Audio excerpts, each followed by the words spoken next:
¿Cómo están? Bienvenidas, bienvenidos al escenario del poder. Comienza Stock disponible por Vía X. Conversaciones necesarias en este Chile que se escribe día a día. Pero bien lo sabes, para comprender lo que se está escribiendo hoy hay que conocer el poder de la historia.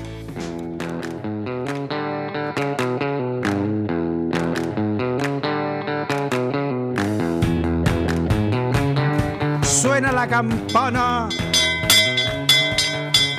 Profesor. Señor Stock. Muy bienvenido, profesor. Muchas gracias. Se alumbra el estudio. Se ilumina. Se ilumina. Las lumbreras. Nos encandilamos, profesor, con el poder de la historia. Gracias. Su manzana coletera, sobre Muchas todo ahora gracias. que llega fin de año, profesor. Sí, sí, sí. Ya llegando así, un poco arrastrándonos, la verdad. Pero bueno, no importa, llegaremos. ¿Cómo ha estado? Si tuviera que resumir el libro de clases de este año, profesor. Una pregunta facilita, así que... Ya, claro, vaya. Mira, no, ha estado bien. Bien, sí. Claro. Ha sido un buen año. Sí. Buen año lectivo y no lectivo. Sí, ¿no? En el aspecto, digamos, pedagógico, docente, bien, conforme. Perfecto, profesor. Me gusta eso. Sí. Me gusta. Ahí estamos. Oiga, profesor, ya pues demos vuelta a la pizarra. Vamos. Está toda la clase esperando, profesor, en sus casas. Chachán. También en YouTube. Chachachán.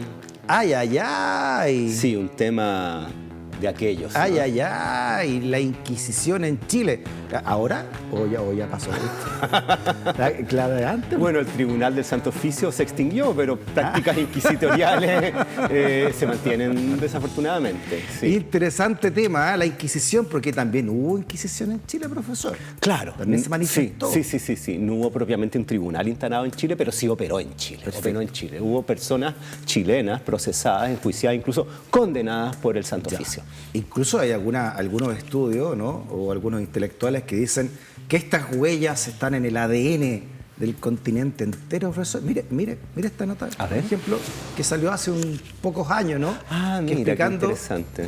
cómo la Inquisición dejó su huella en el ADN de los latinoamericanos, y ahí sale algunos de los tormentos que significaron la Inquisición, a un tema entonces que está todavía. Sí. ¿Habrá dejado huella en el ADN también chileno por ser parte, evidentemente, de Latinoamérica, profesor? Bueno, las prácticas de intolerancia, sin duda.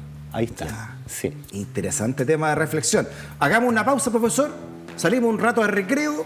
Ya a la vuelta comienza la clase con esa huella, ese ADN que habría dejado la Inquisición española, a menos que en una de sus colonias. Aquí en Chile y en el continente entero, no te vayas de la sintonía. Realista monárquica. Muy bien, profesor. La campana. Ahí está. Amiguitos Ya, de la campana. todo adentro. Vamos volviendo a clases, niños. Siempre, por supuesto, con don José Miguel Carrera presente, profesor, aquí en primera línea. Busto tutelar. Exacto, recordándonos el poder de la independencia, don José Miguel, el primero de todos y todas. Él y su hermana, por supuesto, Javier acá. Claro, y los otros dos también. Ya, profesor. La Inquisición en Chile, recordábamos esta nota que es del año 2019 de la BBC, a la que acabamos de leer. Mira, qué interesante. Cómo la Inquisición dejó su huella en el ADN de los latinoamericanos con esa foto ad hoc muy sugerente, ¿no? De cómo actuaba la Inquisición. Bien grotesco. Dice esta nota, profesor, que en 1492, cuando se estaba descubriendo América, el mismo año, los reyes católicos de España expulsaron a todos los judíos en el marco de una persecución brutal de décadas a ese grupo religioso, los judíos, que fue forzado a convertirse al catolicismo. El decreto de expulsión fue redactado por la autoridad máxima de la Inquisición, Tomás de Torquemada. Sí, el inquisidor mayor. Tristemente célebre Torquemada. Además, sácate un nombre, no puede ser más adecuado, Torquemada, ¿no? chuta, claro, sí.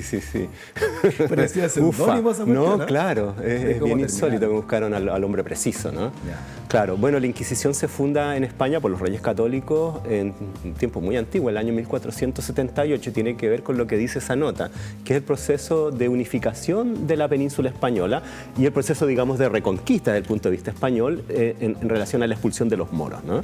Entonces lo que se busca con eso es crear una población que esté sujeta bajo una única autoridad en un proceso de centralización del poder y digamos, la ideología que mantiene esa población es la fe católica apostólica romana. Entonces lo que se busca es hacer más sólida, ¿no? Esa identidad y esa sujeción y esa subordinación a través de la fe. En consecuencia, se expulsan a todos aquellos que no son parte de ese grupo. Entonces tiene un objetivo político. Este caballero con ese peinado tan atractivo, profesor. Con su tonsura. El señor Torquemada. Ajá. Este era sí. Un grabado del caballero. Ya, oiga, profesor, he leído por ahí, colegas suyos, historiadores, que no difieren en ponerle la fecha de final a la Edad Media. ¿Cuándo termina la Edad Media? Ya, algunos dicen que cuando cae el Imperio Romano de cuando Oriente, cae Bizancio, sí. Otros que es 1492 precisamente con el descubrimiento de parte de los europeos de América. Sí, claro. ¿No? O sea, sí. Estamos en un proceso entonces, en un periodo muy especial, ¿no? Efectivamente, sí, es un cambio epocal de la mayor trascendencia. Ya con Lutero haciendo de las suyas también. Un poquito después, pero claro. 10 años después, 20 años, 15 Exacto. años después. Entonces, lo que ahí están buscando los reyes católicos efectivamente es la consolidación del poder a través de su centralización. Antes de que los reyes católicos tuvieran esa influencia, que además reyes católicos que tienen que ver con la unión de dos reinos, ¿no? Castilla y Aragón, León, el poder en España estaba más disperso en estos diversos reinos y feudos, ¿no? Entonces lo que se busca es unificar todo ese poder disperso bajo la corona. Y el sustento ideológico de esa unificación, la argamasa, digamos, el pegamento, es la fe. En consecuencia, por eso se crea el Tribunal de la Inquisición para preservar la unidad de la fe. Ya, ahora tenía un nombre más atractivo, era como Santo Oficio, ¿no? El Tribunal del Santo Oficio de la Inquisición. Claro, y al decir Inquisición tiene que ver que es un tribunal investigador inquisitivo, ¿no? Es un tribunal, ya se podría decir, moderno, que tiene toda una administración con este inquisidor mayor, que fue Torquemada y hubo otros, ¿no?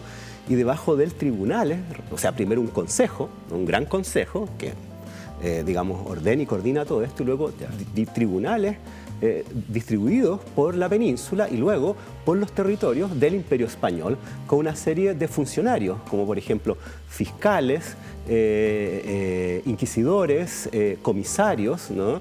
Y examinadores. Entonces es una institucionalidad judicial que tiene que ver con preservar la sana doctrina católica para colaborar en la unidad del reino. Esta es la Inquisición según Goya.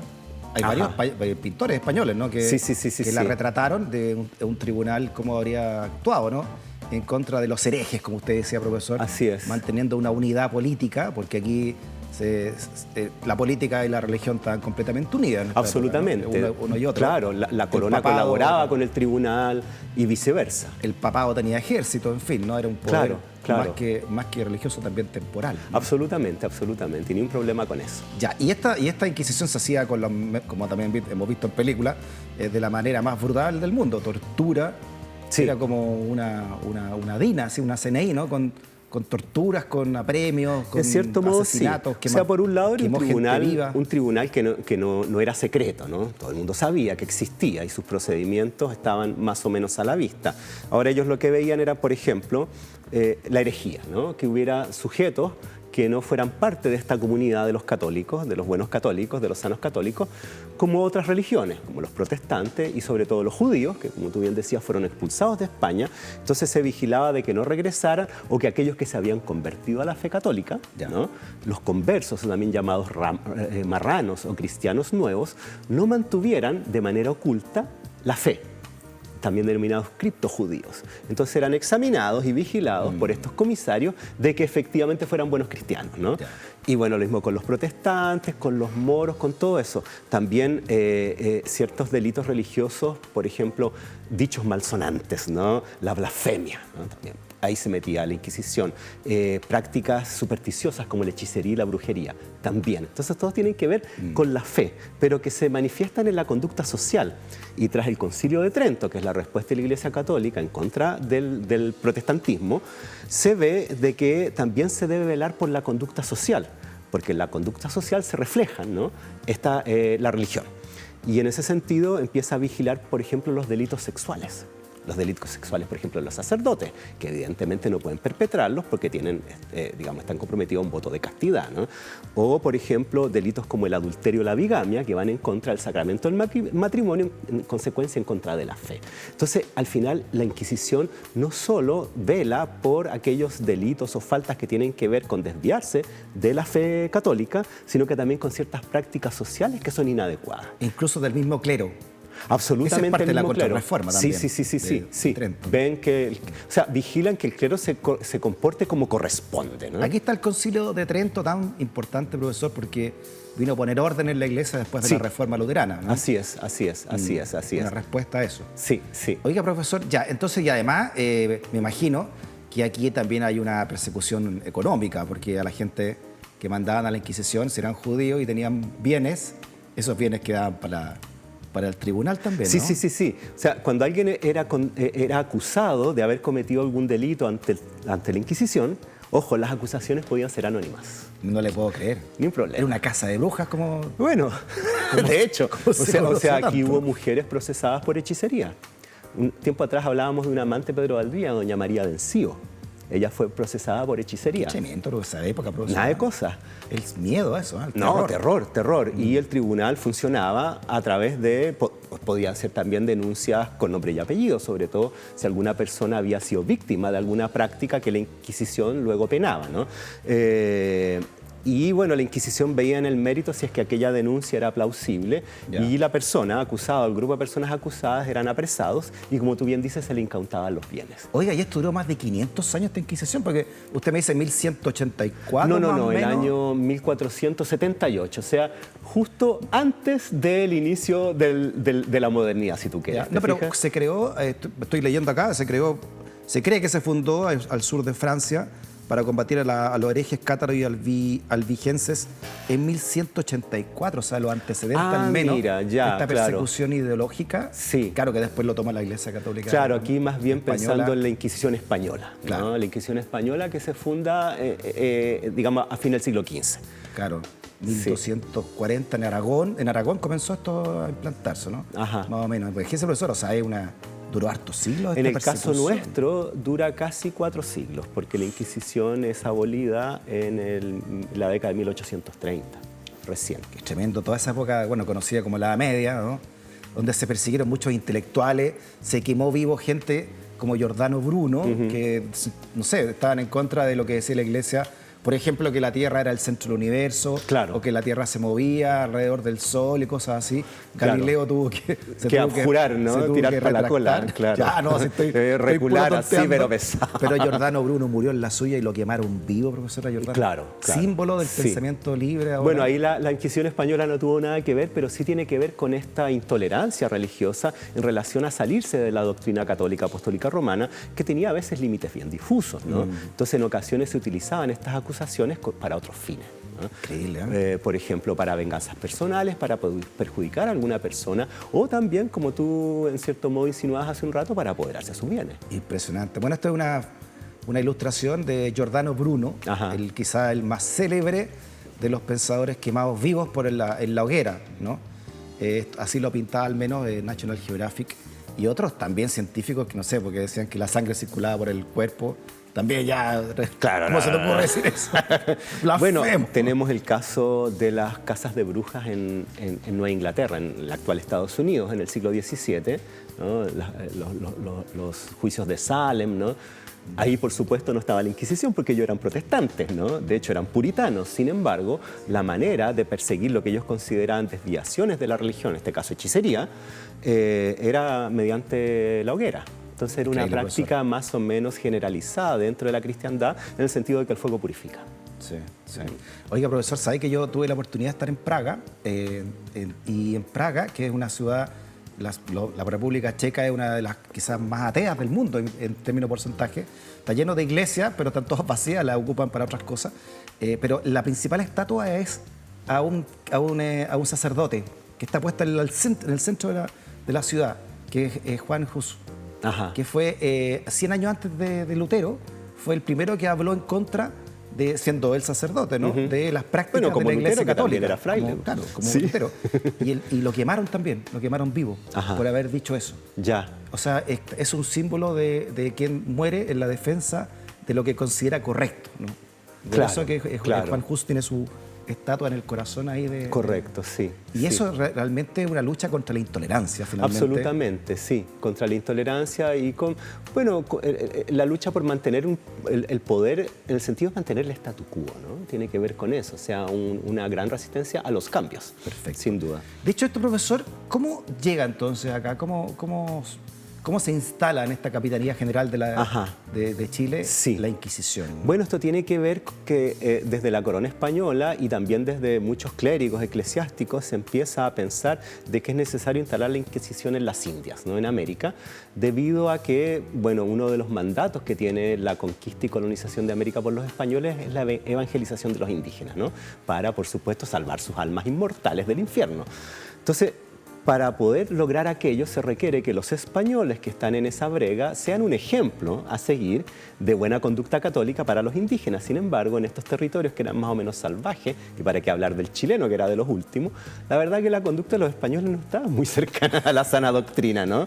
Entonces se empieza a solicitar que se instale una Inquisición acá, Claro. justamente para regular la vida de los españoles, porque, ojo, la Inquisición, y en ese sentido la corona fue, digamos, muy hábil, muy inteligente, jamás juzgó a los indígenas, ahí no se metió. Porque imagínate tú que deciden juzgar a los indígenas por prácticas que se salgan de la sana doctrina cuando había millones que aún no habían sido evangelizados. Es ridículo, es brutal y, digamos, es imposible. Entonces solo se mete con los españoles o los europeos y también con las personas de raza negra, ¿no? Por supuesto con los protestantes, con los judíos, con los moros y todos aquellos que se salgan, ¿no? De la sana doctrina. Entonces se empieza a solicitar que se instale acá para esos efectos y curiosamente uno de aquellos que más va a solicitar su instalación en Chile es el famoso Bartolomé de las Casas, que fue un defensor de los indígenas en contra de los abusos de los españoles, pero él dice es necesario que aquí alguien controle a los españoles. Mira. Y el año 1570 se instala la Inquisición en América, en Lima y en México. Y nosotros dependemos de Lima, en consecuencia, en territorio chileno no se instala el tribunal físicamente, pero sí se envían funcionarios de la Inquisición, en particular los denominados comisarios, que son quienes vigilan, ¿cierto?, la buena conducta de los cristianos y quienes reciben las denuncias y luego las elevan, digamos, al Tribunal de Lima, y si Lima considera de que hay méritos para que la persona sea procesada, bueno, era tomada presa y trasladada a Lima, donde era introducida en las cárceles secretas del Tribunal de la Inquisición en Lima, y ahí empezaba el proceso. Sí, ahí recién estábamos viendo a Bartolomé de las Casas en esta ilustración que pasó recién, profesor, que como usted te ha explicado harto, ¿no? A este caballero que está ahí, se le debe harto de parte de la Iglesia el buen trato hacia los indígenas, ¿no? Sí, él es el que bregó porque los indígenas americanos fueran considerados seres con alma y en consecuencia no fueran objeto de esclavitud. Entonces, una cosa muy importante. Pero por otro lado, él apoya esta decisión de traer el Tribunal de la Inquisición porque a él le parecía que el tribunal hacía una labor positiva. Ahora, según no sé si entiendo, pero la Inquisición en esos primeros años era como la manera que tenían de que no se desbandaran los españoles acá porque no hacían lo que querían, podían llegar a hacer lo que querían, es eso. con las barbaridades que eso significa, ¿no? Exacto. O sea, por un lado tiene que ver con evitar la llegada de la herejía. Estaban llegando, bueno, en esa época, ya siglo XVII, el reino de Portugal se unió al de España y cuando fueron expulsados los judíos de la península, muchos se fueron a Portugal. Entonces se hacían pasar por cristianos viejos portugueses. Y ahí se cambiaban los apellidos también, los judíos, para poder Entonces había salvar. muchos judíos de apellido portugués y muchos de ellos luego se fueron a América, justamente arrancando de las persecuciones en la península. Perfecto. Entonces las autoridades en las Indias, ¿no?, dicen, bueno, hay que evitar que entren estos sujetos porque van a manchar esta empresa evangelizadora. Entonces la Inquisición está fijándose de que no haya judíos, de que no haya protestantes, que eso era más raro, y por otro lado velar por la vida, digamos por la conducta moral, ética de la sociedad española. Perfecto. ¿Qué casos entonces usted rescataría en estos siglos que duró la Inquisición en Chile, profesor? Sí. A ver, bueno, quien hizo una labor extraordinaria en relación a rescatar estos casos fue José Toribio Medina, ¿no? Historiador chileno, que la segunda mitad del siglo XIX muchos historiadores chilenos viajaban a España a buscar documentos, fuentes para la construcción de la historia de Chile. Aquí está muy jovencito José Sí. Toribio, que murió más de 80 años. Sí, ahí está él Que ya murió en adulto. 1930 y nació como en 1850. más o Claro, menos. de hecho él está en España en 1888 como un diplomático chileno en la embajada en España, o en la legación, como le decían en esa época, y se arrancaba a revisar ciertos archivos. Y en uno de estos archivos, el archivo de Simancas, que está en España, que es un archivo muy antiguo, uno de esos castillos que empiezan con los celtas y termina en los barrocos, y son como 8 capas, digamos, muy, muy antiguo. Y él cuenta que, bueno, se introduce y desciende a las catacumbas, ¿no?, del castillo de Simancas. Y en el prólogo de su Inquisición, en la historia de la Inquisición en Chile, es bien dramático, porque él dice que desciende a estas catacumbas con olor a humedad y a muerte, ¿no? Ahí está el castillo que usted está hablando. Ese es Simancas. Oye, Sí. el castillo, claro, imagínese las No, muy catacumbas. antigua, ¿no? Celta, luego viene la etapa cartaginesa, luego romana, luego mora, luego medieval, y así vamos, Qué ¿no? tremendo estar ahí encerrado en unas mazmorras de esos castillos. No. Sin ningún tipo de legítima defensa, nada, profesor. Claro. Porque a alguien sí. se le ocurrió nomás y te encerró y chao. Bueno, no existía separación de poder del Estado. El rey decía, tú te vas preso y te fuiste nomás. Entonces, Increíble, profesor. ahí quedaba. Y el tribunal de la Inquisición lo mismo. Entonces, bueno, y ahí él descubre los archivos perdidos de la Inquisición, que los españoles no querían mucho que se supiera, porque era un poco lo que alimentaba la leyenda negra española, ¿no? Y que en el siglo XIX ellos querían alejarse de tal cosa. Y Medina... Napoleón se burlaba a los españoles por eso mismo. Bueno, Napoleón decreta en 1808 la disolución del Tribunal de la Inquisición, pero Claro. luego vuelve y hay todo un... Se reía de los españoles Napoleón. No, decía, claro, un puro aldeano y republicano cura, decían. francés, claro, Claro. mucha Ay, mofa, ¿no? Estos españoles son puros aldeanos y curas nomás, así decían. Más o menos, más o menos. Entonces, lo que hace ahí Medina es rescatar eso. Y es una cuestión súper interesante, porque no solo es un rescate histórico, ¿no?, o historiográfico, una labor erudita, sino que también es un rescate en justicia de todas esas víctimas que habían sido olvidadas. Porque resulta que el Tribunal de la Inquisición, cuando condenaba a alguien, por ejemplo, condena a alguien a la hoguera, que es la máxima pena, lo que buscan ahí es salvar su alma inmortal, ¿no? Si se puede. Aquel que nunca se arrepintió y volvió al seno de la iglesia, bueno, se irá al infierno. En consecuencia, además, se borran todos los registros que existían de esa persona en todos los archivos. Se impide que sus descendientes familiares puedan gozar de cargos públicos a la eternidad. No te puedo creer. Se destruyen los domicilios donde vivió y sobre las ruinas se echa sal para ir en contra de su memoria y fama, así se llamaba. Entonces las víctimas de la Inquisición no solo sufrían las violencias del cuerpo, sino que también la invisibilización de esos delitos.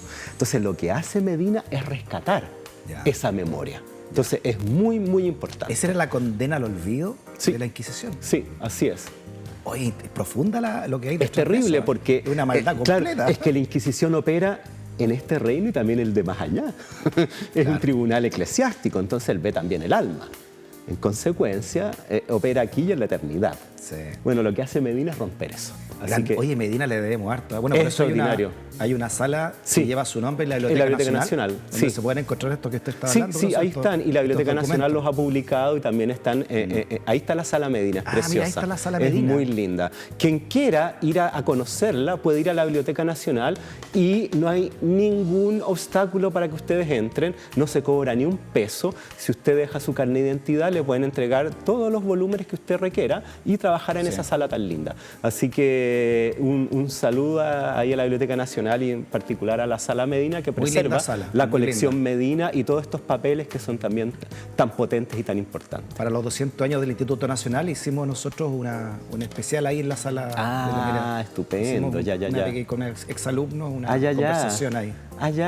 Ahí estaban con... En un tributo. Sí, hubo como un documental de ese, Sí, lo vi por los unos 200 amigos, años. el Álvaro González, Claro. esos cabros Y estaban ahí. también exalumno, que fue el que dirigió todo Sí. Ahí está, Sí. profesor, entonces, bueno, vaya este homenaje a don José Toribio Sí, Medina. absolutamente. Que sus casi 80 años de vida Sí. dejó harto, harto. Muchísimo, legado. muchísimo, muchísimo, muchísimo. Una verdadera bestia investigadora, así, tonelada, yo no sé cómo lo hacía. Tiene buenos historiadores Chile. Sí, muy grandes sí, historiadores, sí, sí, desde los sí. conservadores hasta Sí, los liberales. Sí, es verdad, ha sido, por así decirlo, un género Sí. y Sus una ancestros, ciencia. sus ancestros Sí, son- cultivada en Chile desde muy temprano y con mucho rigor. Así que sí, sin duda, ¿no? Medina extraordinario. ¿Qué, Vamos a hacer qué una otra cosa? reverencia. Ven, es lindo hacer estos homenajes también a la gente Sí, que sí, nos sí, dejó sí. tanto, Sí. como don José Toribio Medina. Sí, sí, sin duda. ¿Qué otro aspecto entonces de rescatados de estos estudios de usted nos explicaría, profesor? Bueno, ¿Cómo lo se que- manifestó sí. la Inquisición? Lo que rescata en Medina en, este estos país? papeles son básicamente procesos judiciales, de eso se trata, son expedientes, como si uno fuera ahora un tribunal, si era un tribunal, ¿no? Tribunal del Santo Oficio, el Santo Oficio, ¿no? Es la pega de ellos. Entonces son casos. Y ahí aparece una serie de delitos y de personajes que, digamos, sufren a la Inquisición. Yo diría que uno que aparece con mucha frecuencia al comienzo ¿Ya? y que se vincula con delitos que han aparecido más o menos recientemente en Chile en relación a los sacerdotes, ¿no? Católicos, a los clérigos, es un delito y un pecado también, ¿no? Denominado el de la solicitación. ¿Qué es lo que era eso, profesor? Bueno, ¿Solicitación? Solicitación. Mira, Se llamaba solicitación y tenía que ver con delitos sexuales perpetrados por sacerdotes católicos. sí, ¿ah? Sí. Ya. Así como ha ocurrido recientemente, todos estos Esto, escándalos. como usted dijo, después del Concilio de Trento, que ya trataban de poner orden también dentro del propio Sí, clero. sí. Ya. Sí, tiene que ver con eso y se le ¿Cómo le llama pusieron a Se solicitación? llama solicitación porque solicitaban favores sexuales. solicitaban de amores. Ese es el concepto, Ya. solicitar de amores. Y bueno, lo que aparece en los expedientes es que la manera más usual en que los sacerdotes perpetraban este delito ¿Ya? era que se aprovechaban del momento del sacramento de la confesión, ¿no? Donde quien se confesaba en la mayoría de los casos, una dama, por lo menos eso aparece en los procesos. Bueno, primero, el sacramento de la confesión es secreto. O sea, no se sabe nada de lo que ahí ocurre, lo que confiesa, sin que le está confesando, ¿Ya? ni nada. El lugar en que se hace también es resguardado, los confesionarios antiguos, ¿no? Que todavía hay por ahí algunos. Todavía hay algunos, ¿cierto? Se usan poco ahora. Bueno, ahí están. Claro, ahí la dama confesaba sus pecados más absolutos. Los más íntimos, ¿no? Claro. Y por supuesto el sacerdote empezaba a instarla a que confesara los pecados de la carne, ¿no? La dama confesaba y el sacerdote, aprovechándose de ese conocimiento, Chuta. de que sabía lo que la mujer había hecho, de que estaba bajo secreto de confesión, en un lugar a resguardo, donde la dama estaba de rodillas ante el sujeto, el tipo, desde una posición de autoridad, Claro. la solicitaba de amores. Impresionante. Leamos un ejemplo, profesor, que Veamos, trae a ver. José Toribio Medina Ajá. en este libro. Mira. Veamos. Dice, Fray Alonso de Espina, fraile profeso, sacerdote confesor de edad de 63 años, residente en el convento de su orden en la ciudad de Santiago del Reino de Chile, fue testificado ante el comisario de allí reside por dos testigos, mujeres españolas, madre e hija, de que las habían solicitado en el acto de confesión para actos torpes y deshonestos, dice el profesor. Y luego dice, el testigo dice haber 2 meses, poco más o menos, y estando yo ya de rodillas para comenzar la confesión, le había dicho el reo que la quería mucho y por qué no le quería a él, que no quería más que estar con ella y abrazalla y besalla, y que él tenía muy lindas carnes y blancas, que no quería más que ver si las suyas eran más blancas que las de él.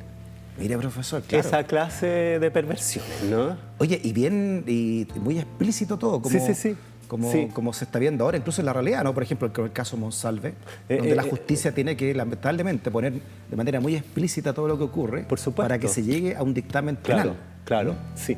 De hecho, por ejemplo, en la obra de Medina, donde él recopila y publica, es muy interesante porque él descubre los archivos de la Inquisición no solo de España, sino que de todas sus colonias. y copia todo eso y se los trae para acá. Aquí están.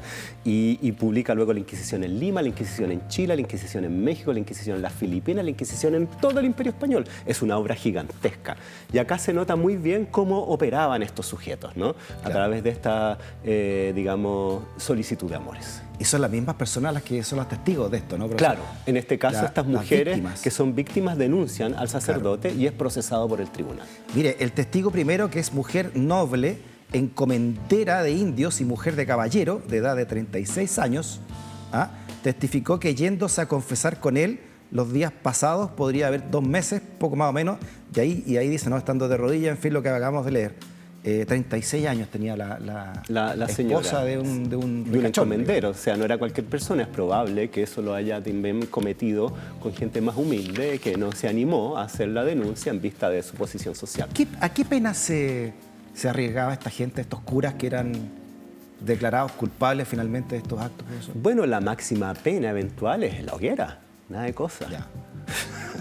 La hoguera, era de cuidado, era de cuidado. Entonces el tribunal funcionaba con estas denuncias que eran explícitas, ¿no?, por parte de las víctimas, o también, como te decía hace un rato, por denuncias anónimas, ¿no?, en relación, por ejemplo, de casos de hechicería o de ser judío o judaizante, como le llamaban, ¿no? Por ejemplo, había denuncias de que alguna persona podía ser judía porque habían visto que los días domingos andaba con camisa limpia.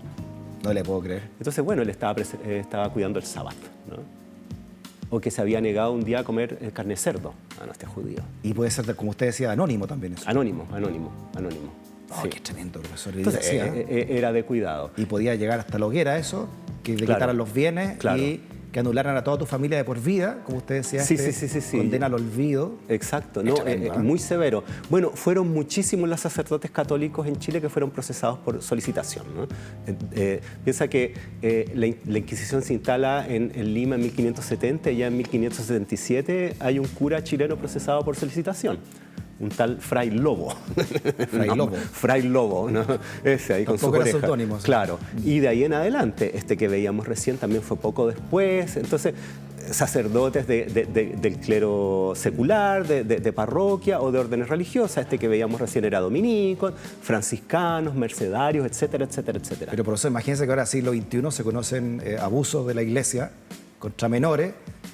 ¿Cómo habrá sido entonces en esa época donde tenían poder absoluto? Ese tal Fray Lobo, ¿no? se le procesa por solicitar de amores, como decía el término, a una serie de mujeres, pero también es acusado por seminaristas del convento de los dominicos de que el tipo había intentado abusar de ellos, ¿no? de los jóvenes, no de los muchachos. Entonces, sí, este era el tipo de delitos. Hacia mediados del siglo XVII aparece, por ejemplo, una denuncia en contra de un sacerdote jesuita, Melchor Venegas, que era inusual, porque en general los jesuitas habían estado fuera de este tipo de denuncias. Eran los cabros bien portados de la iglesia, los jesuitas. Era una orden, al parecer, más rigurosa, ¿no? Más disciplinada, en fin. Un poco como lo que ha pasado ahora, o sea, las acusaciones en contra de sacerdotes jesuitas han sido un poco las últimas que han ido apareciendo, ¿no? Y las primeras tienen que ver con orden religioso, con sacerdotes más cercanos a sectores conservadores, ¿no? Pero acá también pasa lo mismo y bueno, hay una defensa corporativa desde la Compañía de Jesús para defender a este Melchor Venegas y finalmente él saca una pena irrisoria tras haber abusado de numerosas mujeres, donde se le ordena que haga penitencia, ayuno los sábados, que vaya a predicar a los indígenas y un par de cuestiones más. Clases de ética. Más o menos, sí. ¿Quién fue Francisco da Silva, profesor? Ese caso es muy dramático. Francisco Maldonado de Silva era un médico nacido en Tucumán, pero que ejerce en Chile, en la ciudad de Concepción. De hecho, se dice que él fue el primer médico de Concepción. Esto a inicios del siglo XVII. Él nace por ahí por 1590. Tucumán queda Chile en esos momentos. Tucumán... no estoy seguro si pertenecía a la capitanía o ya era parte... O ya lo habían pasado al otro lado. Claro, no se creaba aún el Virreinato de La Plata, pero había sí fundado desde acá. Ya.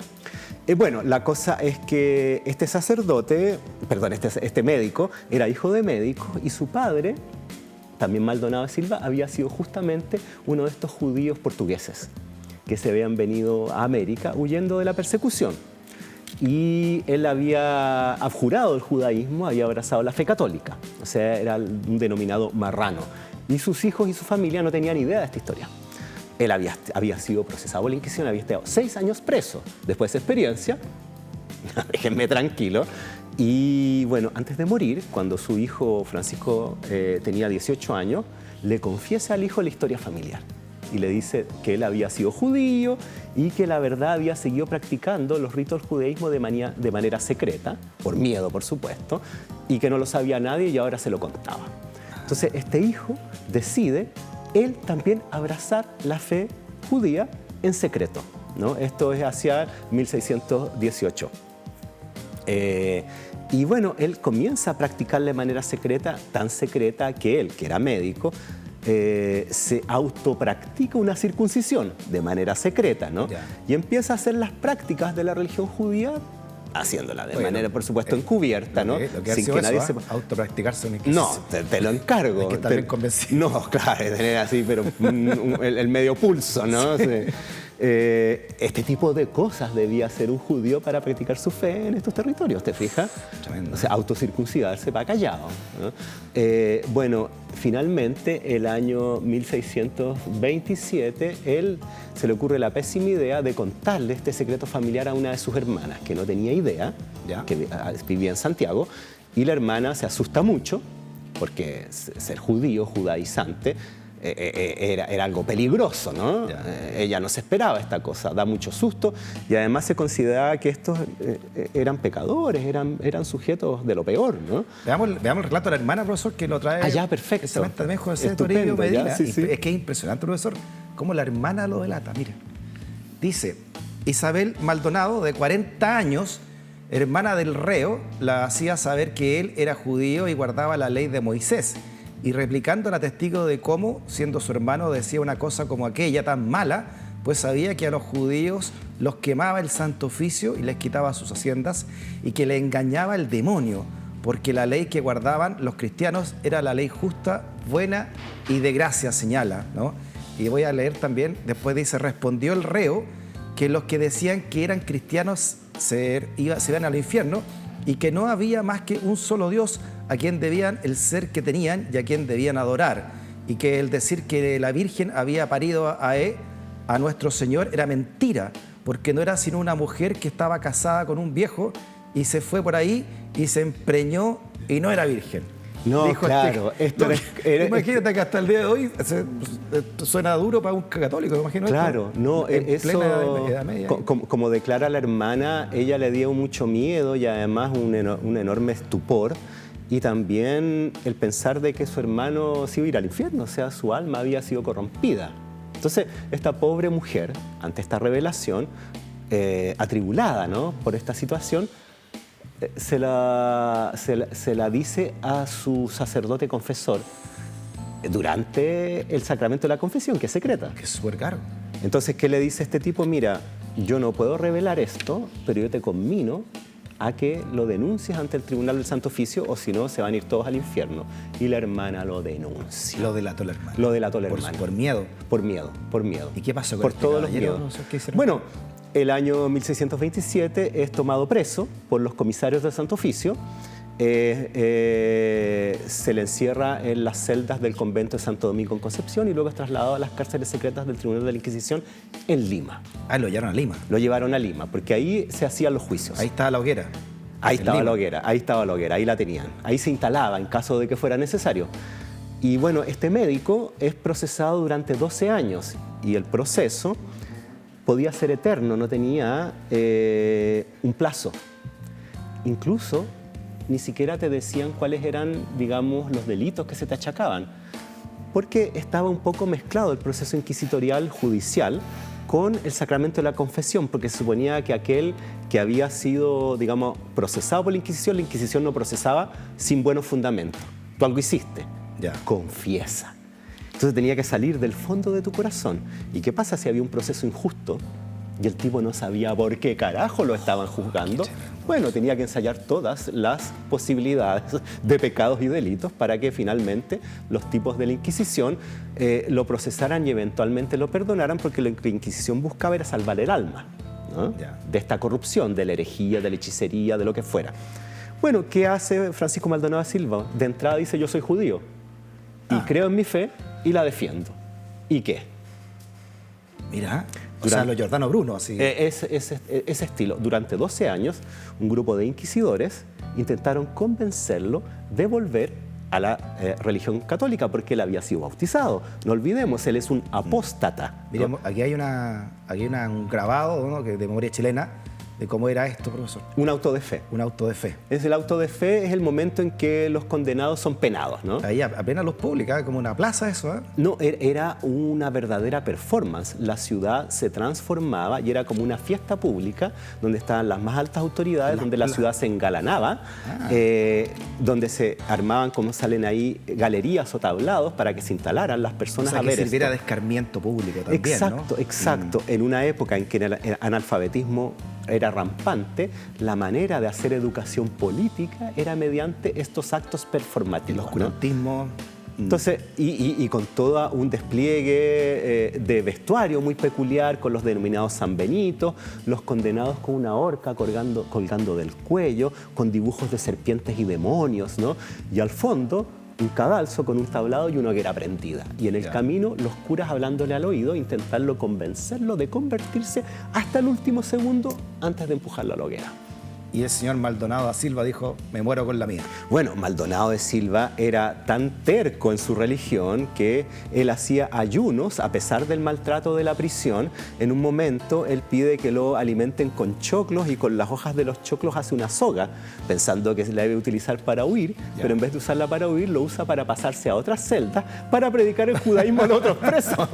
Muy bien, vaya este homenaje también a la consecuencia del... No, sí. Él es evidentemente un mártir, sin duda. Mártir del judaísmo también. Sí, claro, no, en ese sentido. Claro. Alcanzamos, nos quedan 10 minutos, pero este proceso de los alumbrados, profesor. Sí. Alcanzamos a hablar de él y ya. A ver.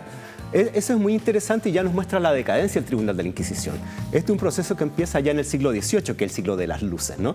A esa altura la Inquisición está decadente porque ya la fe religiosa no es tan estricta y tan fanática, y por otro lado la monarquía española está buscando quitarle poder a las órdenes religiosas y a todas aquellas instituciones que compiten con la monarquía, y entre esas el Tribunal de la Inquisición. De aquí surge el humanismo, los grandes pensadores. Claro, ¿no? entonces la Inquisición ya es algo antiguo y que está siendo un obstáculo para la centralización del poder que está llevando a cabo la monarquía borbónica. Y en ese sentido, el Tribunal de la Inquisición está decadente, ya no tiene plata, ¿no? Y se les ocurre hacer un proceso a un grupo de fieles católicos chilenos que siguen a un sacerdote jesuita de apellido Ulloa, que tenía un grupo de oración, ¿no? Bueno, Ulloa fallece el año 1710 y se lo encarga a un hermano jesuita también que se llamaba Manuel de Ovalle. Le dice: hazte cargo de estos chiquillos porque yo me voy a morir. Muy bien, Manuel de Ulloa lo hace, de Ovalle, y empieza a conversar con este grupo y nota que el grupito como que no le tenía mucha confianza y se empieza a picar. Además, uno de los sujetos, que era de apellido Velasco, era un fresco, ¿no? No sabía si era loco o fresco, las dos cosas, porque tras la muerte de Ulloa dice que él también va a morir en tal fecha y la profetiza, ¿no? Voy a morir en tal fecha. Me llegó del cielo. Entonces, como yo voy a ir al cielo, si quieren me dan mensajes para que lo lleve al cielo, y empieza a cobrar plata. E incluso dice que él puede esposar mujeres con Jesucristo, porque se va a ir al cielo. Entonces iban las mujeres y el tipo se aprovechaba de las mujeres, ¿no? Chuta. En fin, era un loco, ¿no? Entonces, a partir de todo esto, este Ovalle... Hay buenos personajes en la historia de Chile, profesor, usted nos ha contado varios. No, ya. O sea, Velasco se llama este. Métanse en los casos de la Inquisición porque son fascinantes. Muy interesantes. Bueno, entonces este cura Ovalle empieza a desconfiar de estos sujetos, los empieza a interrogar y les pide que escriban la doctrina que les enseñaba Ulloa. Y la ve y como que no entiende mucho, y él, de su mano, de su pluma, agrega ciertos elementos que se sabía que la Inquisición consideraba que eran inaceptables dentro de esta descripción que habían hecho los mismos seguidores de Ulloa, y luego se los muestra y los otros como que leen y dicen sí, es correcto, y lo firman. Y este infame manda eso a la Inquisición, diciendo de que esta era una secta herética de los alumbrados. ¿Y qué hace la Inquisición? Que estaba en decadencia en Lima, los toma preso a todos los tipos y se los lleva a Lima y los procesa.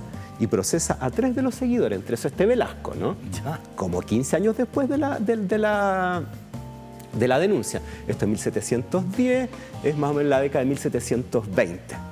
Y la Inquisición estaba tan decadente, tan sin plata, que el inquisidor de Lima decide apoyar un caso que claramente no tenía ningún sostén. Increíble, ¿eh? Mira, era tanto que el inquisidor había tenido 3 hijas con una de las hijas del alcaide de las cárceles secretas de Lima. Ese era el nivel de corrupción del tribunal. Y sobre todo juzgar al jesuita Ulloa, que ya estaba muerto, pero que se podía juzgar igual, porque este era un juicio al alma. Lo condenaron después de muerto. Claro, entonces condenar a un jesuita era una bomba. Claro. Eso le iba a dar nuevo prestigio al tribunal, iba a tener dinero de la incautación de bienes y lo iba a salvar de la decadencia. Y crean un juicio totalmente falso en el cual los 3 procesados mueren durante el proceso, 2 vueltos locos y otro enfermo. Finalmente se dicta sentencia y el tribunal absuelve. El tipo cambia a los jueces en 2 ocasiones con sucesivas, digamos, apelaciones. La corrupción total, profesora. Absoluta. Y finalmente se declara que sí, que estos son culpables, de que esta es una secta, de que es herética, que son los alumbrados, y se hace el último auto de fe en la historia del continente, en Lima, el año 1736. Y como estaban todos muertos, lo que hacen es que crean estatuas de los muertos. Veamos eso, profesor. Veámosla, ¿Cómo lo veámosla. describe Torillo Medina? A ver. Este cambiaba jueces, ¿eh? Menos mal que ya no pasa eso. No. Que se metan a cambiar jueces. Mire, profesor. Dice, fue Juan Francisco de Ulloa, salió al auto en estatua con capotillo entero de 2 aspas y pintado en llamas, como también la carroza, ¿no?, que sacó de la cabeza, de vela verde en las manos y soga gruesa al cuello, por haberse seguido la causa, habiéndose su muerte anticipado a su prisión. Y leída su sentencia con méritos, se declaró haberse probado que había seguido y enseñado oculta y cautelosamente a personas de afuera, entre otros graves y nuevas herejías, la perniciosa secta de los alumbrados. Los profesor. alumbrados. Y Oye, se fueron todos a la increíble, hoguera. ¿eh? Mire, después de leída dicha causa y publicada su sentencia, se relajase la referida estatua y los huesos del mencionado reo, en caso de haber sido habidos y exhumados del lugar en que fuesen sepultados, entre los fieles, entregándose todo lo expresado a la justicia y brazo secular para que públicamente los quemase. Claro, un condenado por la Inquisición no podía ser sepultado en suelo consagrado, por ejemplo, ¿no? Entonces, si estaba sepultado como lo había estado un sacerdote jesuita que había muerto en gran prestigio, ¿no? Era considerado un santo en su momento, ¿no? Bueno, lo desentierran, sacan los huesos, lo queman y luego lo arrojan en una fosa común. Claro. Ese es el asunto. Entonces, ¿para qué hace la Inquisición a estas alturas de la historia esta verdadera, digamos, este montaje, ¿no? Este montaje es justamente para 100 años después repetir lo que había sido el último gran auto de fe, que es el de Francisco Maldonado de Silva, en pleno siglo XVIII, y recuperar su prestigio. Por supuesto, esto fue total. Y estos desgraciados, además, agarran a una mujer acusada de hechicería y también la queman. ¿La quemaron? Viva, junto con estos otros. Entonces, ¿cuáles eran los 2 grandes personajes de este auto de fe? Esta mujer y la efigie del jesuita, porque estaban quemando un jesuita. Y ese fue lo que buscaban para darse realce, ¿no? A lo que se llega, profesor, con el oscurantismo y con la intolerancia. Y esto está a la vuelta de la esquina de muchas formas, ¿no? Y la ambición política y económica. No dejemos atrás eso. Ahí atrás estaba el poder y el dinero. Se llega al fuego, se llega al bombardeo, se llega a la quema de gente. Sí. La intolerancia está a la vuelta de la esquina siempre, profesor. Así es. Asomándose apenas pueda. Es verdad, sí. ¿Qué libro nos recomienda, profesor, entonces, para profundizar en la clase? Bueno, por supuesto, la obra de José Toribio Medina, ¿no? Está la historia de la Inquisición en Chile, de José Toribio Medina, y también está la de Inquisición en Lima y en otros lugares, pero la de Chile Aquí es la que a la de nosotros... Chile. Ahí está, es la que a nosotros más nos Prólogo de concierne. Aniceto Almeida. Bueno, esa está en Memoria Chilena. Saludos a Memoria Chilena nuevamente. Si ustedes quieren verla, la pueden ver online o descargar. Hay otra que es muy interesante. Ahí está, profesor, disculpe, el Ahí Memoria está, Chilena. sí, ahí está. Para que la ahí puedan está, descargar para que la bajen sin problemas, ¿no? Perfecto. Está a la vista. Y ahí están los casos judiciales, ¿no? Esta es la de Lima. Ahí está la de Lima, sí. Yo esas las tengo ahí en la casa. ¿Ah, en serio? Sí. También de don José Toribio, ¿eh? Sí. También está Memoria Chilena, profesor. Sí, 1559, también empieza la está. cosa. Y como te decía, Medina hizo de toda América. Es una pega gigantesca. Qué bueno, ¿eh? Es muy, muy fascinante. Como buen laico también Medina. Sí, Medina. no, ahí está. Eran comecuras, sin Sí, duda. pues, Estaba era... detrás de eso. Sí. Y la otra que es muy buena es una obra del profesor René Millar, profesor de la Universidad Católica, René Millar Carballo, que es sobre la decadencia del Tribunal de la Inquisición. Ahí está. René Millar, me hizo clase en la Universidad de Chile, a mí también. Sí, Don René gran Millar. profesor. Gran profesor. Y él sabe mucho, o sea, hizo gran trabajo en relación a la historia eclesiástica en Chile. Y esa obra nos habla ahí trabaja el caso de los alumbrados, ¿Ya? en detalle, ahí está todo el proceso, y la decadencia del tribunal que va a terminar el año 1820 con el saqueo por el pueblo de Lima, con la llegada de las tropas patriotas, de las cárceles secretas de Lima, igual como lo hicieron los republicanos en la Bastilla. Patricio Lynch fue el que termina con la unión en Perú entre la Iglesia y el Estado. Patricio Lynch, cuando se instala, esos 2 o 3 años que estuvo Lynch a cargo. No lo sabía tan tarde. Lo supe viendo un YouTube. Mira, no tenía idea, con una tan profesora de antiguo. historia, colega suya, muy conocida, peruana. Sí. No me acuerdo el apellido, tiene un apellido como inglés. Sí, pero muy interesante. Ella es muy potente. Bueno, hay trabajos de Benjamín Vicuña Maquena también, y en el caso peruano de Ricardo Palma, que él hizo varias de sus crónicas en relación a la Inquisición. Suena la campana. Profesor, nuevamente, gracias por esta clase que nos entrega para entender el presente, proyectar el futuro, conociendo necesariamente nuestra historia, profesor. No, muchas gracias, Freddy, por estas invitaciones. Hasta la próxima clase, profesor. Nos vemos. Gracias también por la sintonía y por ser parte de esta comunidad del pensamiento desde la sala de clase, desde la escuelita, desde el living ciudadano de Vía X. Hasta la próxima. Chao, chao.